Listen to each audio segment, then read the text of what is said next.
What is up, moneymakers? In today's video, we're covering some hot updates on NIO stock that has happened the past couple of days. And more specifically, we're going to cover one change on why NIO could be objectively better than Tesla. If you are new, welcome to the Moneymakers family. Make sure you smash that subscribe button and ring the notification bell to get the latest and greatest at least 2 videos every single week. And while you're down there, why don't you turn that like button into a beautiful, beautiful blue. We also have a super active investing Discord that is free to join for the next 100 signups, but make sure you act quick because the link is expiring soon. In this video, we're covering 1, NIO updates, 2, risks that you need to be aware of because NIO is not as untouchable as you might think, and 3, what am I going to be doing with NIO stock?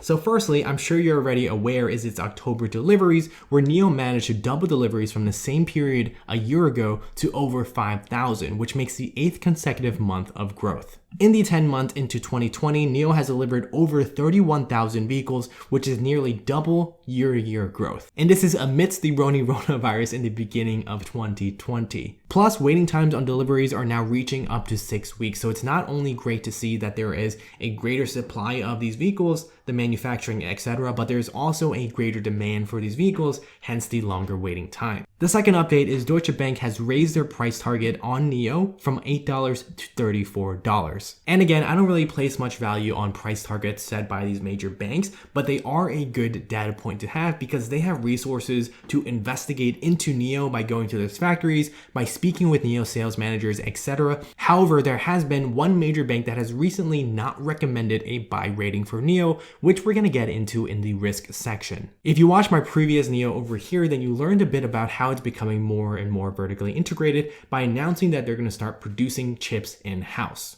Well, today we found out that NIO actually hired someone in order to start leading the efforts for this in-house manufacturer, because this person, John, has now joined NIO as a hardware VP, reporting directly to William Lee Bin. And this guy is pretty experienced because if we check out his LinkedIn, we can see that he was the assistant president of general manager of chipset and advanced study, as well as a senior hardware director of Oppo, which is a major phone manufacturer in China. So it's fantastic to see that NIO is actually taking strides to start becoming more and more vertically integrated, because there were some talks of it actually just being a rumor the past couple of days. And before we get into the objective change that will make it better than Tesla, make sure you stay for the risk section because there might be some troubling times ahead because a Chinese EV company has recently announced bankruptcy, and we're going to talk about whether or not this really impacts NIO. So just to give you a bit of context, NIO is currently offering 70 kilowatt hour and 84 kilowatt hour battery packs as part of their vehicles. And they have recently announced that they're going to start working on a 150 kilowatt hour battery pack that can offer a range of over 900 kilometers.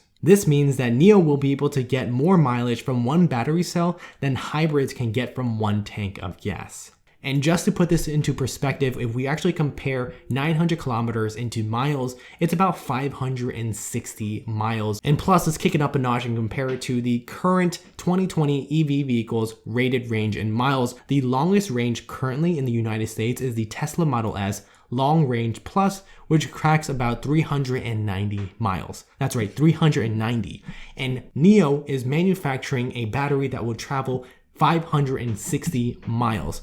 Now, of course, we don't actually know when this is going to be coming just yet. However, they are expected to start offering 100 kilowatt hour battery packs at the end of November. And this is still a pretty big improvement from their previous battery packs. So this is something we do want to track carefully to make sure that they're able to deliver at the end of November before we start making even more assumptions on when the 150 kilowatt hour battery pack will come in. Plus, NIO's core strength in battery swap technology in theory means that an existing consumer of a NIO vehicle can simply upgrade their battery very easily. Next, let's get into the risk section, which is really important because a lot of YouTubers are only talking about the upside of NIO. But in order for you to be an informed investor, you need to be aware of not only the positives, but also the potential negatives for NIO. First, despite all the glowing analyst ratings that we've seen the past couple of days, HSBC, which is another major bank, has recently initiated a hold rating for NIO stock and initiated a $30 price target. So the current price of NIO is $35.50, meaning that HSBC expects NIO price to drop, and I personally think it's going to drop soon as well. Make sure you stay until the next section on what am I going to be doing for my explanation on why. The next risk is that despite all the hype news that we've been reading about EV company manufacturers in China, there's recently been one EV manufacturer that has ruled to enter bankruptcy and liquidation proceedings. Since the second half of 2018, Changjiang EV has been rumored to be strapped for cash as state subsidies retreat and market demand declines. And this raised a minor red flag for me because I don't know what they mean by state subsidies, if they are referring to one, consumers getting incentives to purchase EV vehicles in China, or number two is that the Chinese national government has funded a bit of this EV company and it has slowly started to retreat actual funds. I did a bit of quick Googling on this, but unfortunately I couldn't find a lot of information about this particular EV company. But if you personally know, leave a comment down below because I would love to hear your research. I personally believe it is the former scenario, but if it's the latter scenario, then this makes it a little bit concerning because this simply means that even though EV companies that are backed by the Chinese government doesn't necessarily mean that it isn't going to fail, which means that it doesn't mean that NIO is simply untouchable. Now let's get into the next section of what am I going to be doing. And like I constantly say in our Discord channel, I am cautiously optimistic about NIO. Because the past 5 days, NIO has been on an insane tear, plus 27% the past 5 days. And just to put this into perspective, the S&P 500 has plus 0.77%, and Tesla, the EV dominant player in the United States, has only been plus 7.59%. And it's not necessarily just because it's a Chinese stock, because we did see today that Alibaba has significantly decreased by 8% because of the scandal of Ant's IPO, which impacted Alibaba as a stock as well as a couple of other major tech Chinese stocks, because this could be the introduction of stronger regulatory requirements within China. So specifically for NIO, it has been on a massive rally for the past couple of weeks without any major downturns in sight. And this is where I become cautiously optimistic because a lot of new investors coming from Hyliion, Workhorse, and Lordstown Motors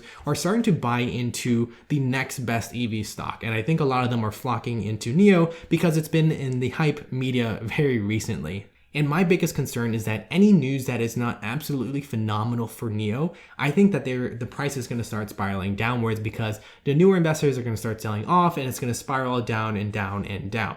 And more specifically, it's a Q3 earnings report. And I said this in my previous video, if that is not absolutely phenomenal and hits everything out of the water, then I think that this stock price is going to pull back a bit. But that's not necessarily a bad thing because we here at the Moneymakers, we're going to be purchasing the dip when the price starts spiraling downwards. But of course, I am not a financial advisor. I don't have a crystal ball. This is all my assumptions based off the research that I did. Make sure you do your own due diligence and analysis on top of this video before you make any investing decisions. If you want to check out my last NIO update, check out this video over here or check out my November stock picks over here.